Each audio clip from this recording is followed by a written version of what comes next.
Yes, guys, welcome back to another Elevate podcast. Today we're joined with the Offsiders, and yeah, it's going to be a weird one today because I'm on both sides. I'm going to be asking and answering questions, obviously being part of the Offsiders myself and Elevate. But yeah, we're here to obviously talk about the channel and with the guys that joined us, Sam, Ellis, and Bavs out of the Offsiders group. Unfortunately, Alex and Josh couldn't make it for this podcast. But yeah, obviously we're going to be talking about Offsiders, where it came from, what the mentality is behind growing the channel, and where it's going to be in the future. And I think it's probably about time to get into the introduction of it and how the Offsiders came about. So I don't know if one of you guys want to give this a go and explain how we started. The Offsiders. Go on, let's give Big Balls a go. Go on. No. See what the Offsiders is, right? It started off. It's an idea that we've had for ages. Like, I want to say at least 6-7 months. Like, we've always known each other, like YouTubers in the space and the community, basically. But it was an idea we had for ages. And then obviously with me, I used to have commitments with other channels like Arsenal Fan TV and them not there.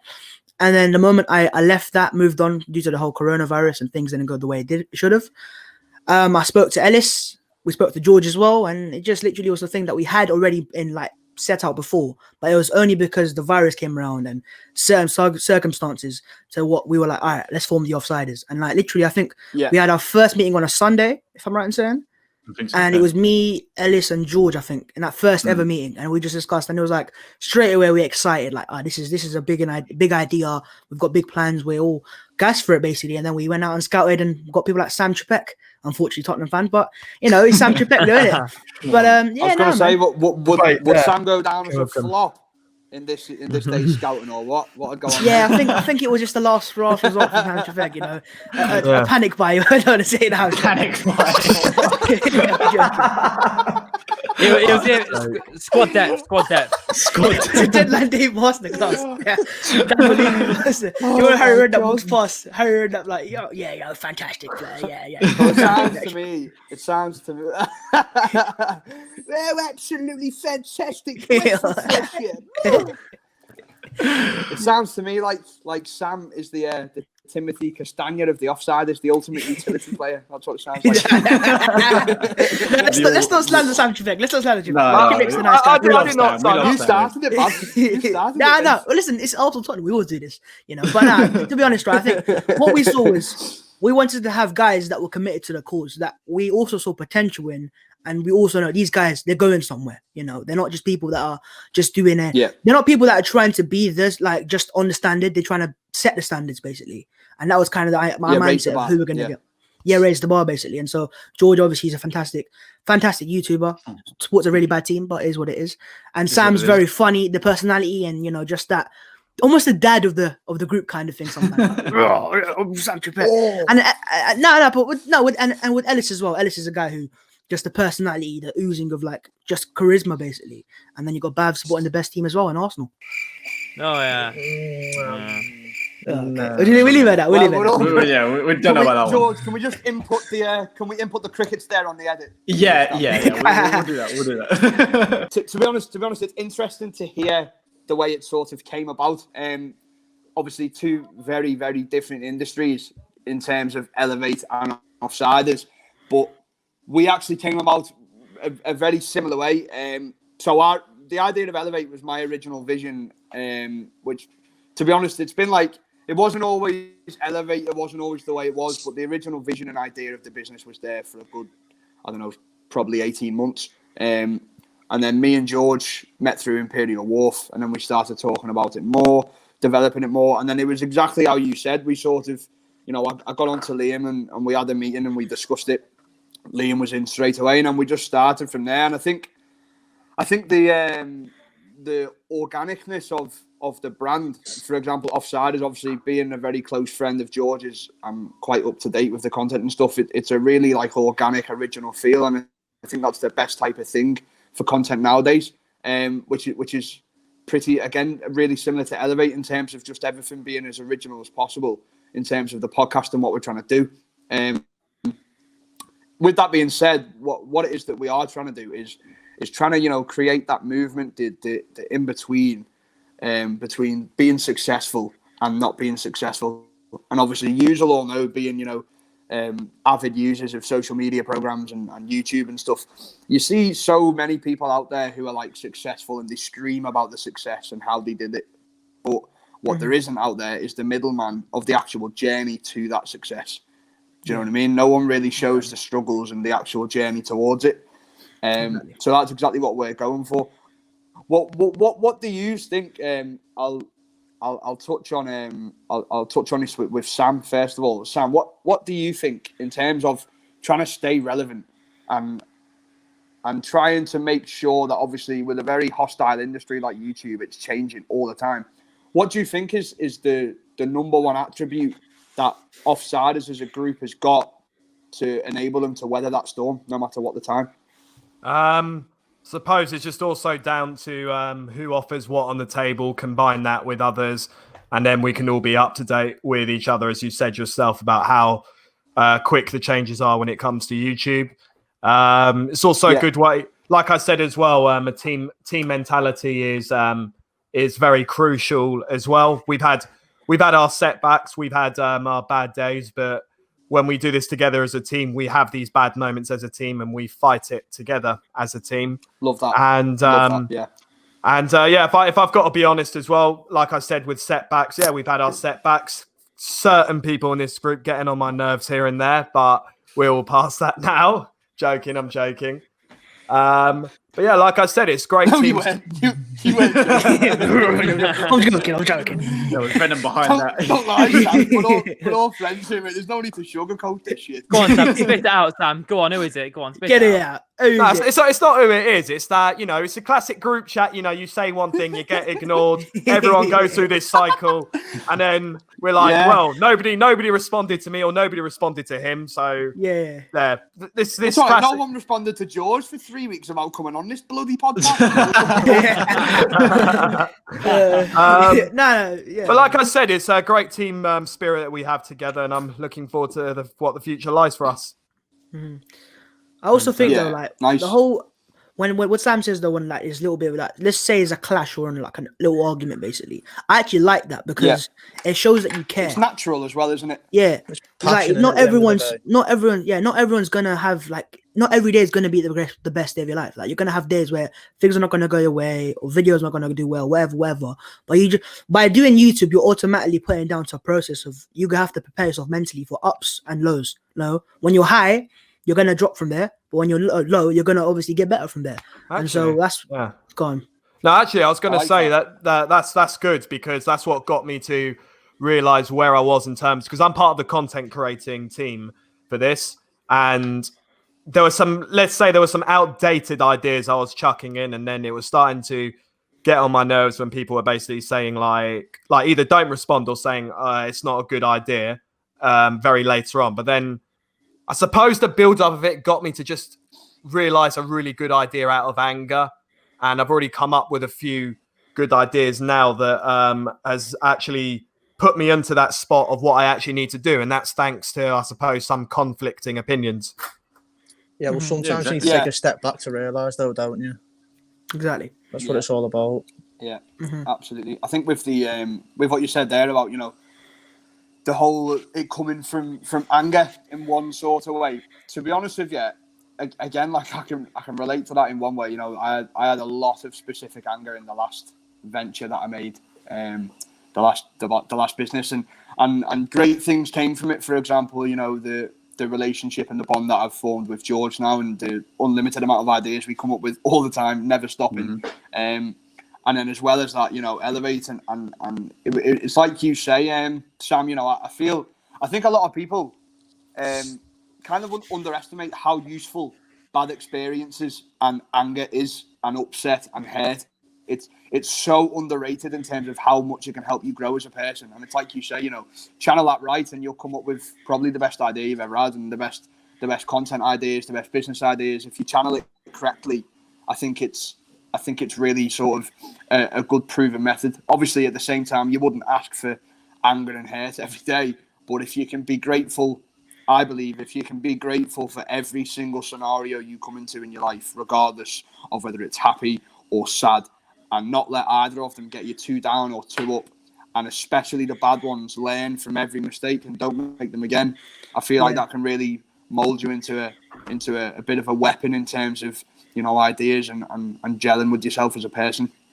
And that's where, you know, the phrase "everything happens for a reason" comes into that, because I'm a very, very strong believer of that. Very, very strong believer of that. And I feel like it really does play a massive part. Everything just happened for a reason. And, you know, whether it's good or bad. I think the issue is, though, definitely. like, if you look into social media nowadays, you see so many successful people living their best life, and they only show their best parts of their life, basically. And what happens exactly is what we were saying you might, before. you might just have a bad day, and then you go on social media and you see this guy living his best life. You're like, oh man, I've had a bad day today. Really and truly, you're just learning every single day. You know, you don't take L's. The only L you take is a learning curve. You know, you're just learning from everything you do. And so I think social media is a massive part to why people are depressed nowadays, man. I see so many people that are, oh man, my head's not in the right place. We touched on that last week about social media, like you said, seeing people that have made it with like the watches, the cars, the holidays, whatever, and people that don't have that, they look at that, don't they, and like beat themselves up over it. And and the key thing is patience. Like, a lot of people because you become victim. Sorry, go on, Babs. Go on. No, so I was saying the key thing is patience, because people think you just get to that stage just like that. No, you just think they look at KSI and YouTubers and go, I want to be like that tomorrow. But you can't. You have to go through process and years and hours and thousands of hours of working hard to then get to that stage. Prepare yourself for it as well, don't you? Because I can guarantee KSI's been given a lot of like shit over social media and a lot of things that could have really brought him down. Do you know what I mean? So there's that. I mean, followers of KSI have seen it as well over the years. Like, we've all seen it. Liam, you'll have seen it when you were in school, because I know I did. There used to be, you know, there still is now, but every time something happened with you know, KSI or whoever it was, some big YouTuber, you'd see it all over the place. So there was always so much like stick and hatred in the media. But just touching on what Babs was saying there as well in terms of social media and the problem, I completely agree, and I think it's because psychosomatically everyone becomes victim to this race of life. And the truth is, there's no race. Everyone runs their own race. And the truth is, of course, it's a marathon, not a sprint. Look, let's all be honest, you know. But let's all be honest, we're all men, right? We all want the finer things in life, or we wouldn't be doing what we're doing. And let's be honest, when you look on social media and you see someone who's 24 and they're a millionaire and it's all over the bio and they've got everything they want and they're living their best life, you wouldn't be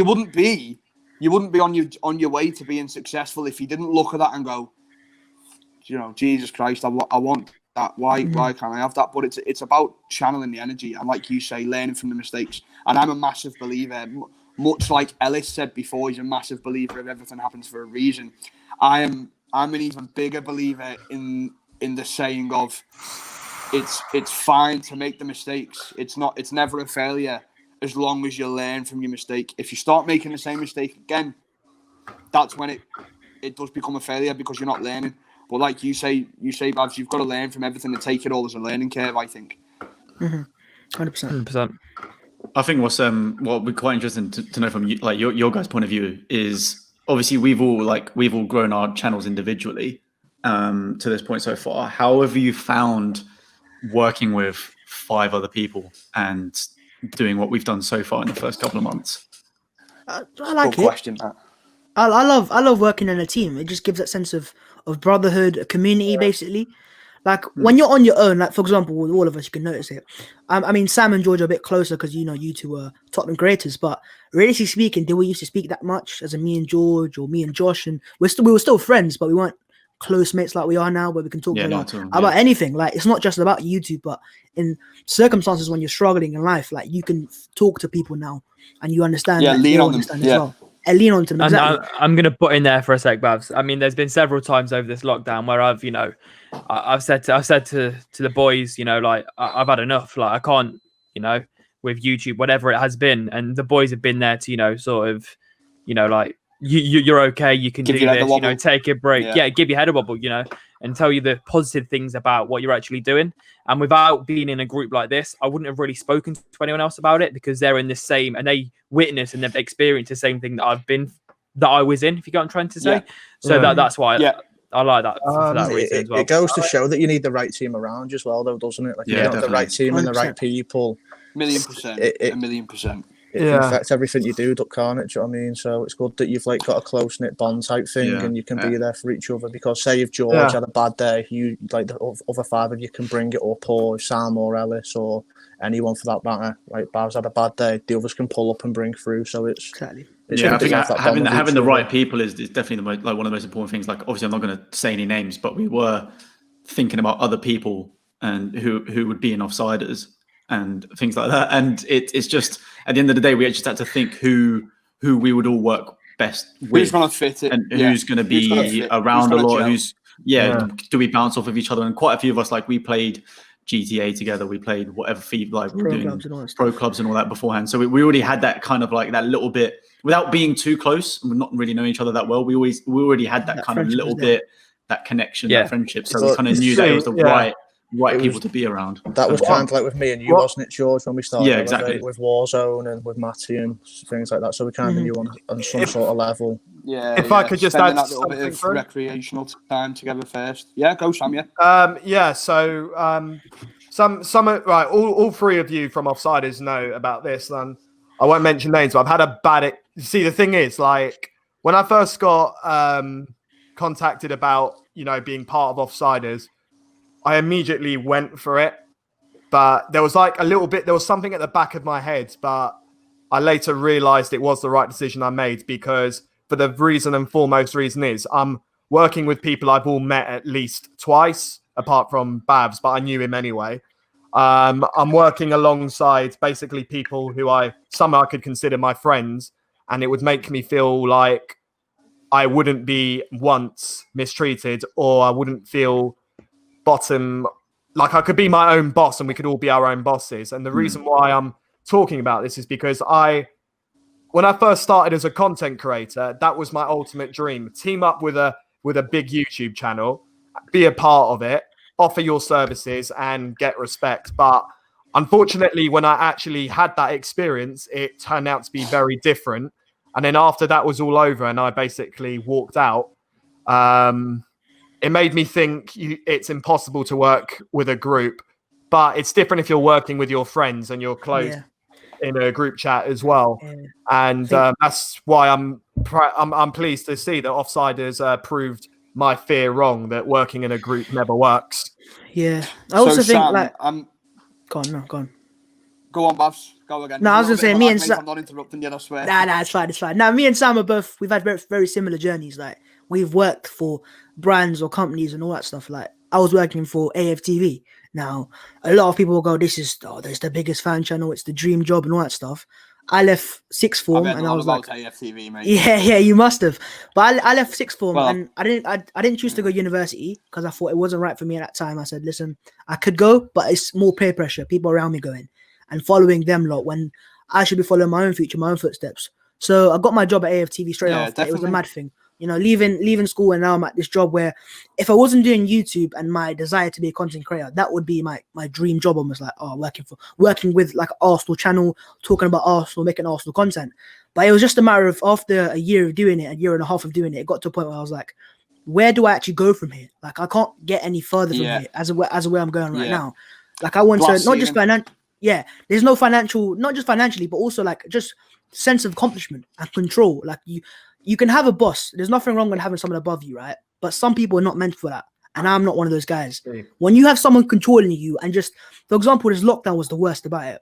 Working in the office, AFTV was perfectly fine. I never had issues with it. Whereas now, it became like they were controlling what time I'm waking up, going to sleep, meetings 3 times a day. And I was like, bro, like I just don't want to do it anymore. And so when I left them, it's got to stop. You've got to know when enough is enough. If it's that exactly. Case. That's awful. So the day I left them, that night where I was just everything was just building up, and I was like, I'm out. And we spoke about it with Robbie, and it was like, stop, I'm over, I'm done. And then it was like the next day I woke up, and I'd never felt so relaxed in my life in the last year. It was just like almost something that just been taken off my shoulders. It's like I can sleep now. I can be myself now. Like I don't have to control myself and almost filter myself out. And it was like the best feeling I've had. And that's what the Offsiders is. It gives me a sense of control. Yeah. Like, I know these people here, I can work with them. I'm not working for them. I'm working with them as a group, as a cohesion, as a team. So yeah. And that just boils my blood. Sorry, mate. No, it's all right.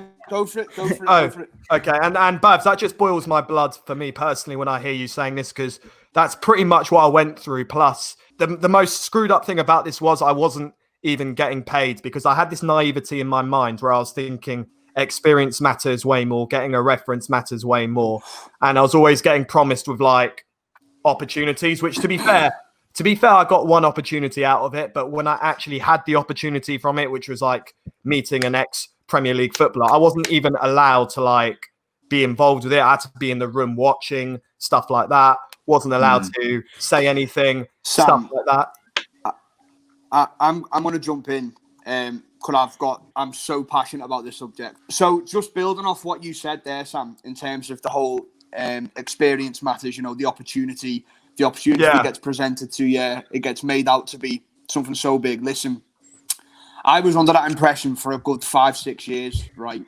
And here's the thing, it all boils down to one thing. It's how kids are educated, especially in our country, but mostly around the world, right? We're built into this falsified lifestyle that works for people who are already there, and it doesn't work for anyone else that's underneath it, right? You're built into this concentration camp attitude of get out there, get your experience, work for nothing at first, work your way up, work for the man, get a paycheck every month, live however much you can after you've paid your bills, and just get by. Listen, it's a load of bollocks, right? It's a load of bollocks, okay? Because you're not working for anything if you're working for money, okay? Because the real successful people who've made it, they don't work for their money. They put their money to work for them, right? And the idea of this whole work as hard as you can, slave. I'll tell you something, boys, and there's no way anyone in this podcast right now disagrees with me. I cannot stand the thought of waking up every day and working to make someone else rich. Yeah. 100%. To make 110%. someone else Wow, rich. yeah. Just let that sink in. Let it sink in for a 100%. second, because that is what 99% of society worldwide does. Okay. And if you don't believe it, think about it. Do the math. Okay. Everyone wakes up and they go to slave for this job. Okay. So, for example, I have a 9-to-5 job, which ain't a 9-to-5, by the way. It's a 6 till 8. It's not 9 to 5. Exactly. Because you're up at 6 minimum to get out and get ready, to get there early enough to show the people up there that you're doing enough to get promoted, right? And get enough commission or whatever it is that you try and get. Okay. So just to re-emphasize what I said before, it's all a load of bollocks, because people are waking up every day to keep someone else rich. That is not how it should be. I'm never, ever, ever going to wake up and work to make someone else rich. I want to wake up and make myself rich. A lot of them right? people tend to be very unhappy as well, though, don't they? I think that's a big factor in it as well. It mucks around with your emotions, and I completely relate to that with what you just said as well. Waking up, not even making any money out of it, and just trying to help someone become successful. But you know what? I had to learn. I had to learn through this to realize this, and now that I have, it's a vital. Do you know lesson. what, Sam? It's a vital lesson for me to basically. Lesson. It's just exactly what you were saying. It's such a massive lesson, because do you know what it is, right? Until you've actually experienced the anger, the upset, the hatred of waking up and hating what you're doing and not being happy, you won't learn. And it's just exactly what you said, Sam. You've got to make sure you learn from that experience and tell yourself the lessons that you need to know to get on. And that's the thing. And do you know what, boys? That's the one thing I use whenever I speak to anyone about life, success, finances, money, jobs, anything. I just say, why would you wake up every day to make someone else rich? It makes no sense. It makes no sense. It's not even down to that, though, is it? Like, with both the stories you both said, Babs and Sam in particular, you've said that like you weren't happy with what you was doing, and then you jumped out of your comfort zone, kind of, to then do something you thought you'd be happy with and passionate about.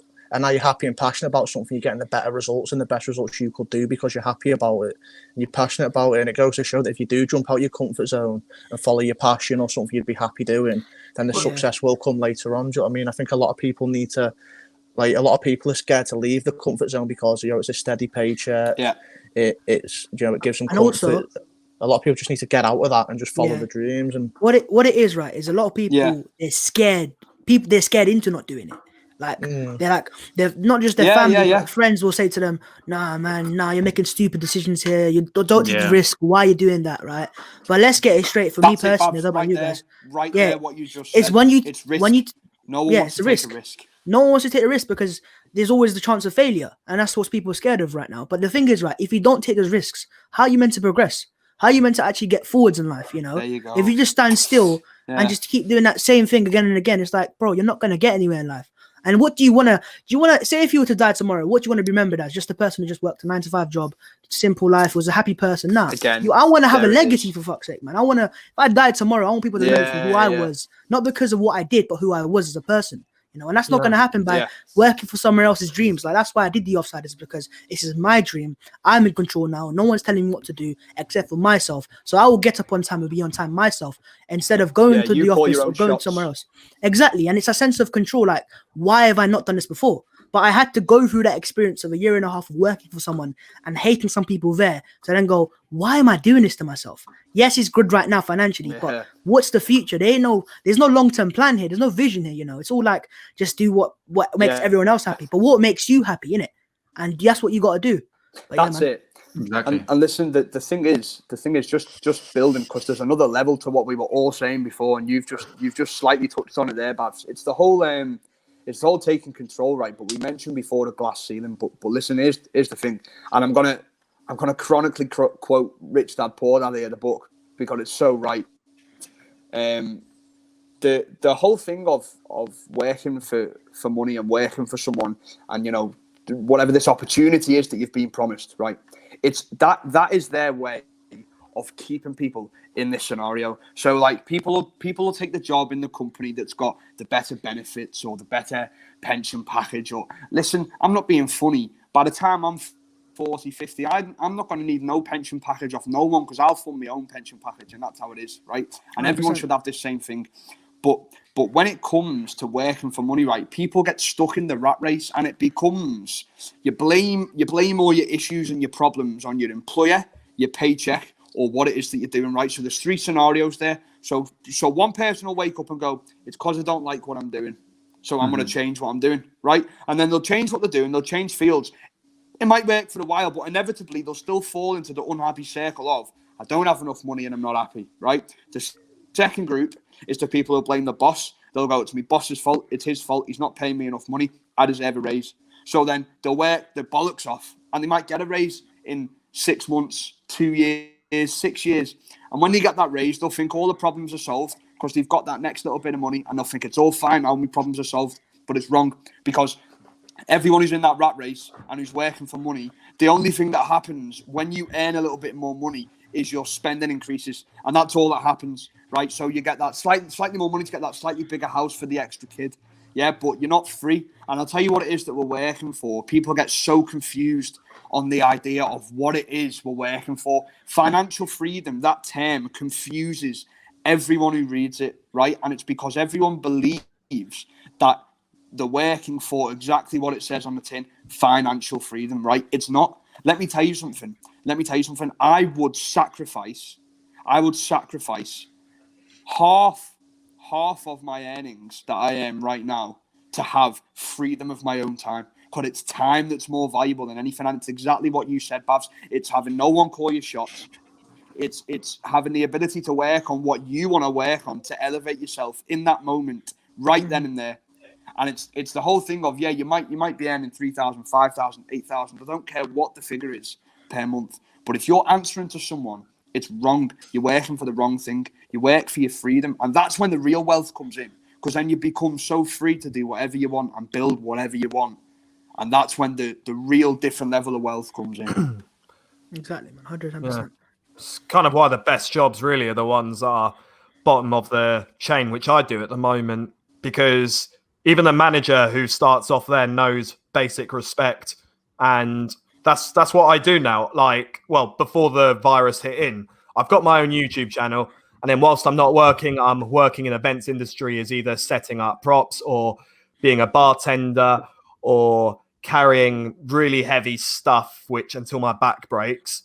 But I don't hate it, because it gets me through by the day. It's a few paychecks outside of YouTube, and I don't feel disrespected when I'm working in these environments, even if I think that's the important thing as well. Is you're using your paycheck from other work to help build your YouTube as well, and help build that. Like you still got that freedom of that thing that you're doing, and that's why I love like it. Your actual passion. So that's really important. Massive respect, Sam. Massive respect, mate. I don't care what it is that people do. I don't care what the side hustle is. I don't care if you're earning $1 a week or $10,000 a week. I don't care what it is. Huge respect to anyone who's out there grinding, hustling, starting something on the side, trying to make a bit of money. Because that's massive, Sam, because you're still doing your own thing. Don't get me wrong. You need something to get you to the point where you can become free. You can't just start with nothing and get there. You can't. So that's why... Yeah. The key, let me tell you what the key is, right? And this is from personal experience as well. I'm 21 now. I've had jobs since I was 14, 15, right? The key is knowing when enough is enough, because it becomes too easy and too secure to stay in the job you're in, to just get the 60 grand a year, to just get the 40 grand a year, because it's just easy and you know what you're doing. You got to know when enough is enough. And the problem is a lot of people wake up and realise when it's too late, when they've got kids and they can't spend any of the money on investments, or they've gone too far and they don't know where to go, or they've fallen behind with industry movements and industrial phases. Do you know what I mean? It's exactly what you were saying, Sam, in terms of the hustle, and it gives you the outlet as well, because there's no better feeling than making your own money, Sam. And when you turn that hustle into, instead of working for someone else, you've turned it into your own financial hustle. That's when no one can say anything to you that will hurt your feelings, because you're so high in the clouds of what you're doing, and that's just when you become a different weapon, in my opinion. I don't know about the last 3 days, but on the overall surface of things, definitely. I can hold my head up high and understand that it's just been nothing but hard work, and it's no wins, losses, or draws there. It's just put your head where it is and work. Well, Sam, you are a Spurs fan, so you've got to be used to that, haven't you? This is what I'm here for. Oh, God, here we go. No. Do you know what? Going back to that. You think Babs is loving it? No. But the thing is, right, well, going back to what you're saying, I think the thing about people is it's mentality. That's the key thing here. Not everyone has the mentality 100%. To get there, Everyone can put the work in. They can edit videos. They can learn to do stuff, right? But talent plays a part 100%, right? But also that mentality of, I want to be the best. I want to be the guy, the main guy, the boss. And not people have that. CR7 mentality. Yeah, there's that mentality of like, just greatness in yourself, belief in yourself. A lot of people, they say, I want to make here and there, but you don't even believe in your own dream. So how are you going to make someone else believe in that dream if you don't believe in yourself? You've got to have that self-belief and confidence to just get there, man. And I was speaking to my brother about it a few weeks ago, and I was asking, what do you want to be? I was going to start coming on more often. But real talk, I was talking to my brother, and he was like, yeah, man, I want to be an accountant. And I was like, an accountant? Like, no offense to accountants, but I was like, is that all? And he's like, yeah, man. Well, and I said, why don't you want to be something bigger? What do you want to be, though? What do you want to be? And he's like, nah, man, And I was like, but what I realized there and there was, like, we're made from different cloths in terms of mentality. Like, I'm different to a lot of people that I know or friends with, because they're just like, yeah, be happy with a lovely car, big house. But fuck that, man. I want to have 3 houses. Forget 1 house, bruv. Yeah, I want to have the houses, the cars, the everything there, right? And just happiness. That's the one thing I want the most, man. I want to be happy about myself. And that sense of that proud feeling of, I believe that I've got somewhere in life, and I can now sit back and go, yo, I've made it now. Not that sense of, I'm paying the bills, it's going well now, man. I want to be great. I don't want to be just on the good side. I want to be the great guy. But it's a mentality, man. It's all about that mental side of things. Yeah, we touched on it last week, Babs, in terms of, we said about Cristiano Ronaldo, the CR7 mentality. He's worked so hard to get where he is, and rightfully so, the best, not to cause any controversy. But I think in terms of what you were saying there, happiness is so underrated. And you know what? I always underrated happiness so much, and I've got my dad to thank for changing that mentality of mine, because I was always so focused. My dad used to say to me, what do you want to be? And I used to say, I don't know. I just know I want to be rich. I don't know. I just know I want to work for myself. And I went through phases of, I wanted to be a lawyer and all this and all that. But truth is, it doesn't matter what you do. It doesn't matter what industry you're in. It doesn't matter if you're on $1 million paycheck or a $10 paycheck. It doesn't matter. If you're working for the man, you're never going to be happy. And my dad taught me that happiness is more important than anything. And that's what I meant before, in terms of I would happily take a pay cut if I was earning £10,000 a month at a job, and I would take a cut down to £2,500-3,000 a month at a job to be, one, waking up happy, and two, free of my own time. Exactly. And it's exactly what you were saying, Babs. It's being able to wake up and be honest with yourself when you go to brush your teeth and you look in that mirror and you go, do you know what? I'm happy. Yeah, I'm happy. And that's the thing, though. And that's the most important thing about any of it. What you just said there, the whole pay cut thing, that's exactly what I've done. Like, word for word, that's what I've done. I've left AFTV and I've gone, do you know what? I was earning a decent amount of money, but it wasn't anything special. And I was like, I will take the pay cuts and I will suffer if it needs to be. As long as in the future, right? Because you're not going to just get there next day. You have to go through that process of months and days or years, or whatever you want to call it. It's a journey, man. It's a journey. But it's better to start now than later, because if I start now and I just keep doing it for a year or 2 years or 3 years, I'll go, wow, I've made somewhere. Whereas if I start next month, I'm just delaying the process. Why am I delaying it? Do I want to be rich today or tomorrow? I want to be rich today. So why am I waiting for? Why am I delaying it? Why am I delaying it for tomorrow? And so I said to myself, leave it, man. Right now I'm gonna. That first month was a suffering month for me. I spoke to a lot of the guys in the Offsiders, and I told them how it was bad for me and how hard it was for me, right? But I came through it. I came through, and funny enough about AFTV, they came back to me a few weeks ago and almost asking me if I wanted to go back, and I said no, even though I'm not earning the money. Because I said no, because I said I'm happy right now, and I said going back would be taking 2 steps backwards, and that's not what I want to do. Yeah, I want to. This whole stage in your journey would have ended up being completely irrelevant because you took that step forward, yourself. But do you know what? Actually, I'm gonna create a little metaphor here / simile in terms of it folds in the hands of Ellis in terms of Leicester, and it bodes onto what Bav was just saying then about the journey, and you won't get there immediately, but do you know what? Me and George and Liam, we've had this conversation as well. But George, me and you had this conversation profusely over the last 9 months. That whole the first step is taking the first step, and there is no ifs, ands, or buts about it. Procrastination is a killer, and the first step is just starting. Yeah, it doesn't matter if you've got 10 followers, 1 million followers, 1,000 followers. I don't care. It doesn't matter. And this is what me and George were saying, right? In terms of if you never start, how are you ever going to know? And Jeff Bezos, obviously everyone knows who he is now, and he's so huge. But he said, I was watching an interview the other day, and the fella went to him. He said, "What's the biggest piece of advice you could give an aspiring entrepreneur, content creator, whatever, right now?" And he said, "Don't ever die, and be able to say to yourself, I had that idea and I never did it and I should have. Just do it, because if it doesn't work, you've not lost anything. You've not lost anything. But imagine getting to your grave and living with regrets. And I don't mean regrets of not speaking to the girl, not trying a bit of food. I mean a real core regret of the soul. And dying empty, because that's what you'll be doing. You'll be dying empty. And this is why me, George, and Liam just said to each other, fuck it, let's just start it, because this is what we got a passion for. This is what we want to do. And the first step is just taking the first step. Honestly, Babs, couldn't agree with anything more. A lot of people are scared of it, though, aren't they? Like the repercussions, like, I can't do that, so I'm not going to try. But when you're born, you can't walk. When you fall, you get back up and go again, don't you?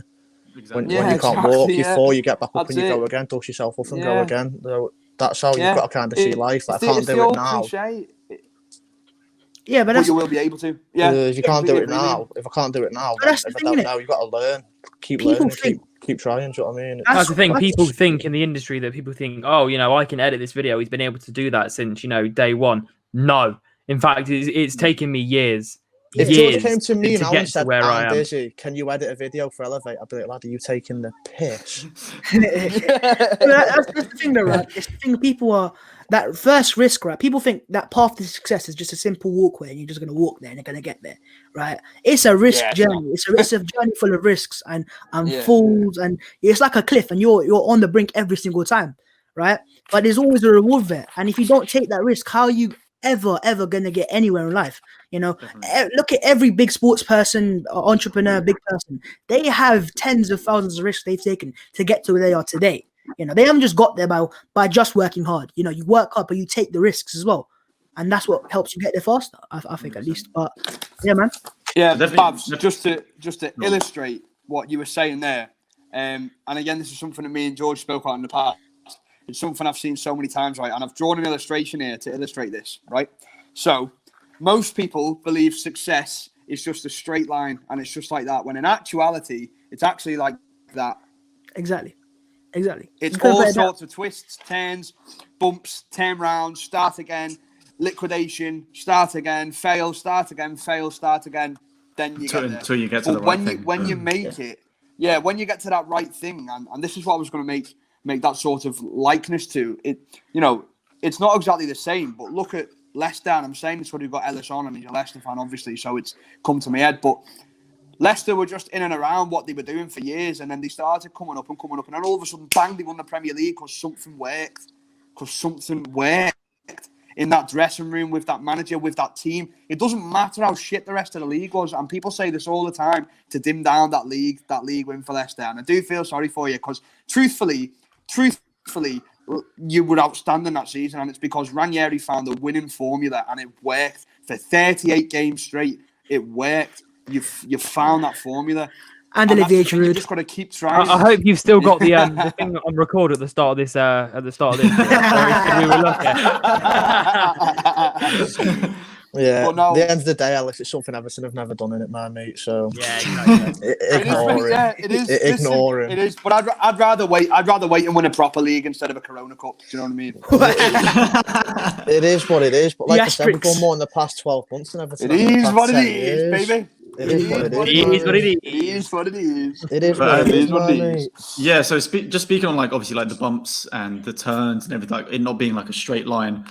All of us, especially being football content creators, have experienced some really negative things from our fans, someone else's fans, this, that, and the other. I kind of just wanted to go around almost individually, or if any of you guys anything comes to mind, like anything that's happened, not necessarily something specific that's happened to you in the past, but when something has happened and you felt negative, how did you change your mindset to bring back that successful thought and the fact that, you know what, I'm carrying on, I'm still going to be successful regardless of what There's anyone only else one is saying. reason these people hate on you, and that's because they can see that there's someone there that's working hard, and they can see themselves that this guy's going somewhere. Do you know what? If I don't jealousy. interrupt him here, if I don't get him, tweet him saying he's a fat guy, or if he go and kill himself or something like that, then he's going to go and make it. And I had a very similar situation in 2017. I was very, very fat. I was quite fat, and Twitter used to target me all the time. He's giving it to me now. Twitter.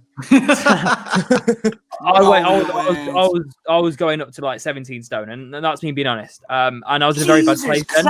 And Twitter, I was quite big, and I wasn't happy with myself. In Twitter, every time a video would go viral or something like that, they would target my weight, and instantly I knew that I can change this, and I did change it, and now they can't target me about it at all. And that's the thing that makes me happy about it, because I've changed it, and But yeah, I was quite big, but not anymore. So that's You've the main just got thing. the mindset of like, who are they? Do you know what I mean? Like, to quote McGregor in like a cringe way, who the fuck are they to like say anything? Do you know what I mean? They're not perfect. Yeah. So I also reckon of though, course, in terms of of the course. football industry and the people that hate, there's always a certain demographic of people, similar age. There was one time where someone was hating on me on, I think it was a Twitter video or something like that, and I didn't see that guy's profile, and I asked my friend, I said, go on his profile, and I will describe his profile picture per picture before I even see it, because I know exactly how it's going to be.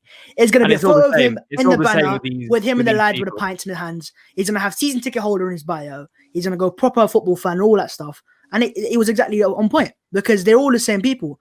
And it's like they almost don't understand this new generation of people coming through, football fans that either film themselves and all that stuff. I always say to myself, they go, why have you got a camera in your hand? I go, what's that difference of a camera and a pint of beer or something like that? It's the same thing, isn't it? Is that really affecting my view of the game? Can I not watch the game because I've got a camera? Really interesting, actually, because that shows, do you know what it is as well? That shows that this happens universally across all of you guys as content creators. Because George, obviously, I spoke to you about it plenty of times. When you called me and told me what happened at was it the Norwich game away? Yeah, Norwich was Norwich away. And I remember you telling me the grief and the to be fair, quite scary incidents that happen. And like, this is what I mean. It goes back to what Ellis said before, and I'm always a firm believer of this. Again, a lot of my mindset has been adopted from what my dad taught me over the years and all the lessons and wisdom I've learned. But it comes from the fact that, look, here's the thing in the society we live in. Everyone is so snaky and secret, and they'll never tell you, but not many people want to see you do well. Yeah. Not many people want to see you succeed. Not many people want to see you make something of yourself. I don't really get that. I don't get that mindset at all. Like, if one of my mates came to me and said, he said, like, this is what I want to do, but like, yeah, fuck, do you know what it is, right?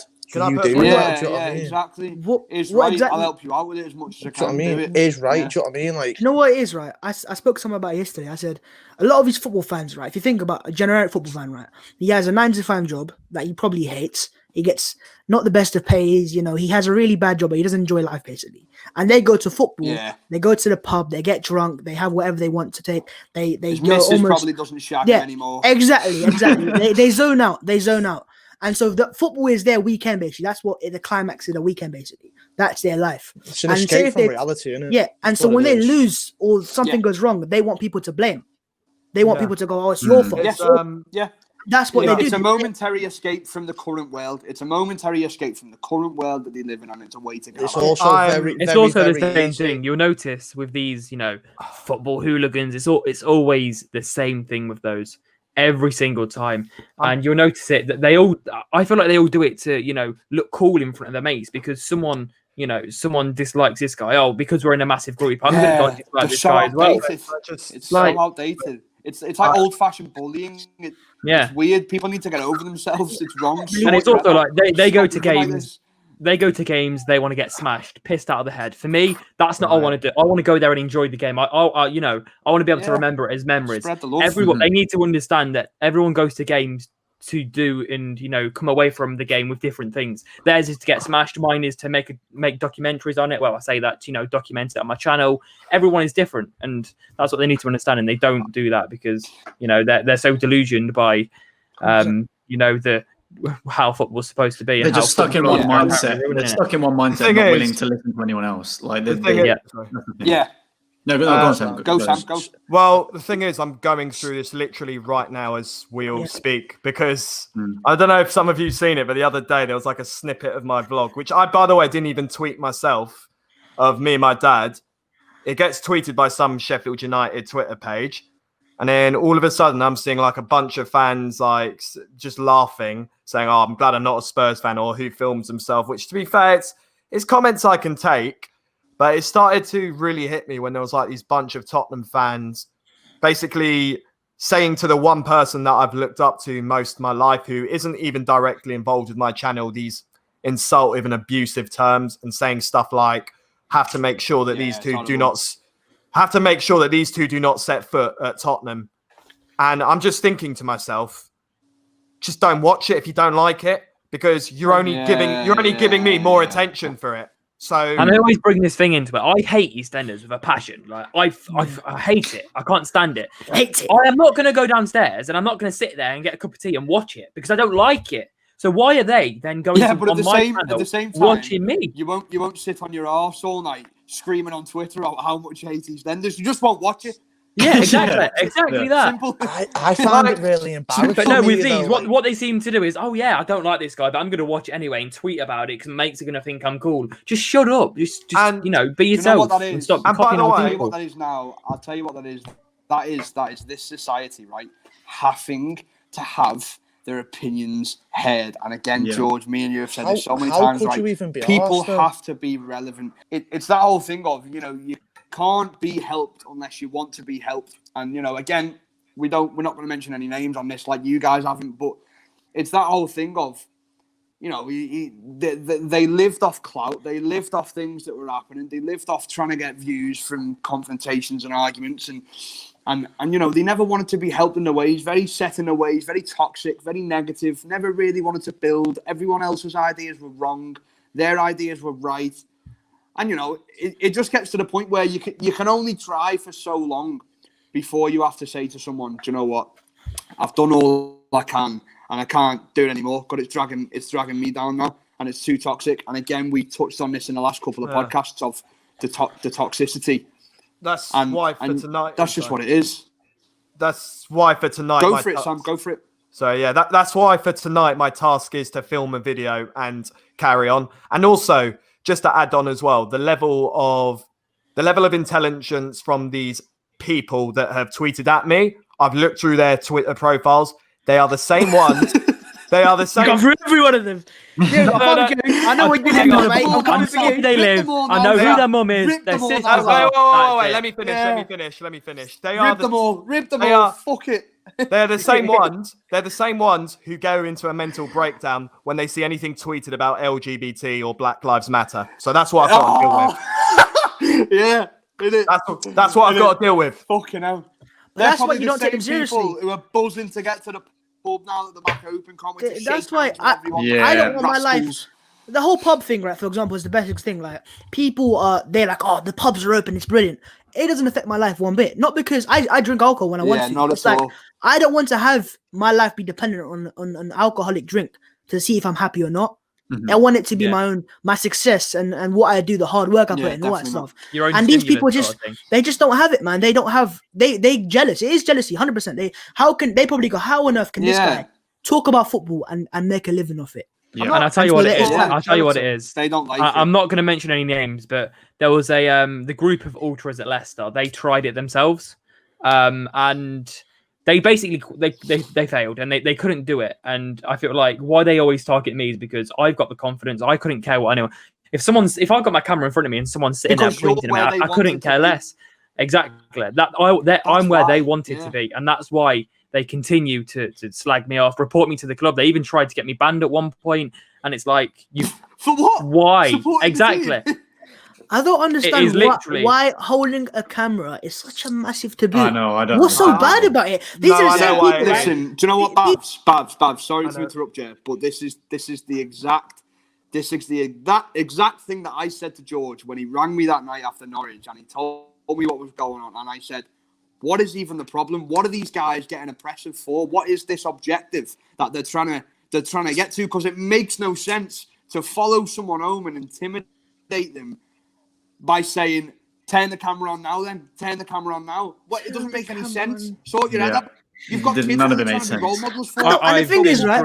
I've been through several things very, very similar to George. Like, I'm not safe walking back from the coaches to go, from the away ground, and it's stuff like that. They'd follow me, shout my name, even in the ground, they'll chant at me, and I'm like lads, like, do you? I will do me. You do you. Just I think the get me out of your brain. You. Just leave me alone. I think the simple thing to it is just to realise they're just fucking idiots.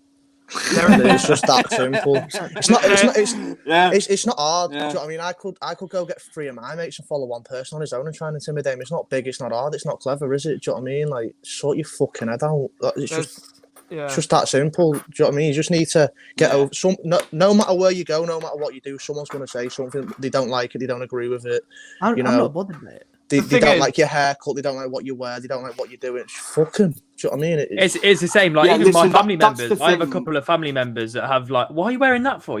Pink. Boys should wear. I don't give a shit. I wear what I want to wear. Exactly. Do you know what? No, but the thing is, Ellis, I'm going to jump in here and say something, right? I do rip Matty sometimes for his clothes. Right? Yeah. Decisions. Let me I'm not going to say that. I do rip into him sometimes. Let me just. Right, Ellis, I have one of the loudest dress senses you can imagine. Right, okay. Something like that anyway. Something along those lines. The reason for that. Shut the fuck up for a minute. It's borderline. With me is I don't want to be the same. I want to be different in terms of what I wear. I don't want to be very. I don't want to wear what everyone else is wearing. Blank. I don't give a shit about that. I want to wear what I feel comfortable in. I want to be different. I want to stand out. Sort of. Matthews came to mind sometimes, and I would have said that. I would have said, "What the fuck are you wearing, mate?" The problem is, it's borderline.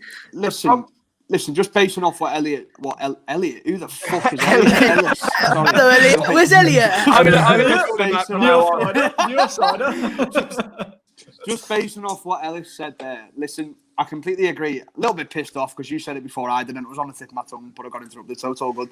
Took the limelight away from him with what you're saying in terms of, what's the point in waking up every day and being the same as someone else? Fuck that. I don't want to be the same as everyone else. I don't want to be a follower. I don't want to be a normal, casual, working for the paycheck man who wears the same shit as everyone else. I want to be different. But you know what, though? It comes with being happy with yourself and who you are, right? Because there's a flip side to it.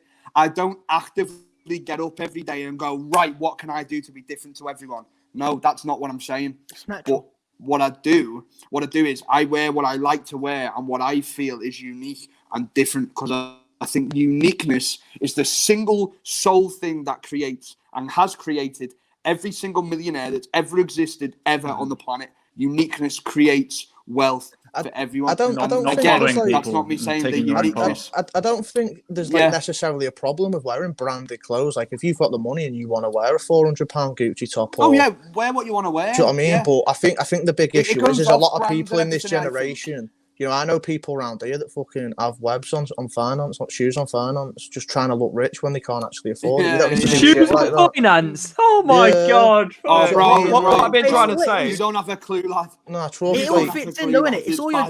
It's bad, bro. If you can't afford a designer piece of clothing, bro, I get around in Under Armour and Nike. I don't give a fuck. Do you know what I mean? Like, thank you. Exactly, man. Do you know what I mean? But I don't the thing care is, if you've and got. here's the thing, right? I have got a pair of going out shoes and that, but I wear them when I go out to look nice. But I don't. Do you know what I mean? If you can't afford a pair of £500 shoes or £250 top, I have got a few of them clothing items. I hardly even fucking wear them. Do you know what I mean? Yeah, I get around just building off. I also feel like even when I do wear them, I also feel like I'm going to be judged by wearing them, sort of thing. You know, like, oh yeah, he's got his McQueen's or something on. I'm like, and I feel like people are going to judge me for wearing that. Do you know what I mean? Sort of thing. Yeah, 100%. So I think the overall thing for me is, and this is something that I'm desperately trying to inject into everyone I love.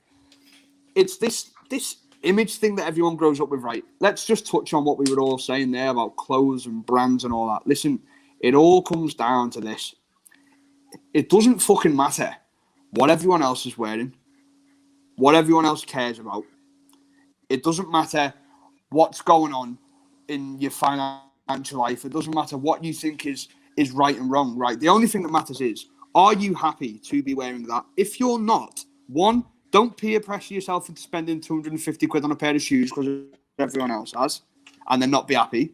Two, if you want to go and spend £250 on a pair of shoes because you like them and you're happy with them, do it. Wear whatever you're happy with. Do whatever you're happy with. And this all rolls right back round to where we started at the start of this Elevate Yourself today, in terms of what me and Babs were saying and what we all touched on. Happiness is the most important thing. And if you can't get yourself to a point where you're happy, you may as well jib off whatever it is you're doing and try and work on that, because everyone who thinks that the paycheck's going to make the difference and the extra money is going to make the difference and the promotion's going to make the difference, guys, it's not. You're lying to yourself. It's not. The only thing that's going to make a difference is your self-worth to yourself and your happiness to yourself. It doesn't matter what anyone thinks of you. It doesn't matter what everyone's opinions are. Do you? Exactly. 100%. I'm quite happy getting around in 110s and Berghaus combats personally. I don't know. There you go. I don't even think these will know what 110s are. It's called something different. Or Berghaus combats. But you know what I mean? I don't give a fuck. I'm happy wearing that. Fuck what anyone else thinks. It's that simple. Right. Just make sure you focus on your self-worth, I think, and make sure that you're doing what you can every day to keep yourself happy, and that's all that matters. Stop making other people happy and make yourself happy. First of all, that's what you need to do. Exactly. Definitely. Exactly. Stop living a life. Stop living a life and posing in front of a camera on Instagram to make everyone else think you're doing well. Just do well on your own. I challenge everyone. I challenge everyone who listens to us, everyone who comes to us, everyone who asks for advice. Because I do get asked for advice, and I always just try and help people understand this challenge of, I tell you what, why don't you just stop listening to everything on social media, stop listening to everyone you know, and do one thing. Go and work on your goals. And I don't mean your goals at work. Go and work on your passion and your goals for 3 months, and give everything you've got to your passion and your goals for 3 months, and then we'll see where you are, and tell me how happy you are then. You just need to make yourself a better person day in, day out, don't you? That's what it's about. Exactly. Make yourself a better person. Just keep elevating. Just keep elevating, and that's the thing. And on that note, Offsiders, Ellis, Sam, Bavs, and George, who's one of our own, but also he's one of our own. A little bit of a split decision. Thanks very much for coming on, guys. Really insightful stuff tonight. Nice one, boys. Thanks, guys. No worries. Thanks for that. Been really good to have you on. And yeah, everyone, just remember, keep on elevating, keep learning from your mistakes, and make it a learning curve for yourself, and undoubtedly you'll become a happier person. Keep elevating, guys. Thanks for watching. See you later.